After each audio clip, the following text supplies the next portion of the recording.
માળિયાહાટીનામાં બે સિંહ બાળના મોત થયા છે। કુકસવાડામાં ખુલ્લા કૂવામાંથી પડતા સિંહ બાળના મોત થયા, ત્યારે 4 થી 5 મહિનાના સિંહ બાળનું કૂવામાં પડવાના કારણે થઈને મોત નીપજ્યું છે।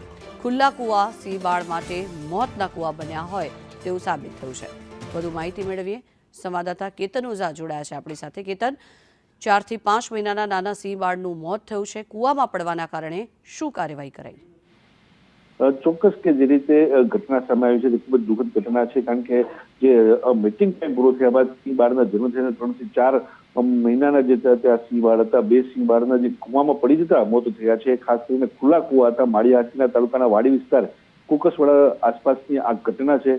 ત્યાં જે બે સિંહ બાળના મૃતદેહ છે તેને જે છે પાણીમાંથી બહાર કાઢવામાં આવ્યા હતા, તેને પીએમ માટે ખસેડવા છે। પીએમ રિપોર્ટની રાહ જોવામાં આવી રહી છે। ખાસ કરીને જે ખુલ્લા કૂવાઓ ઢાંકવા માટે પણ જે વન વિભાગ દ્વારા છે તે અવારનવાર સૂચનાઓ આપવામાં આવી છે, પરંતુ જે વાડી વિસ્તારો છે ત્યાં ખુલ્લા કૂવા હજુ પણ છે નજરે જોવા મળી રહ્યા છે। જી, આભાર કેતન સમગ્ર માહિતી।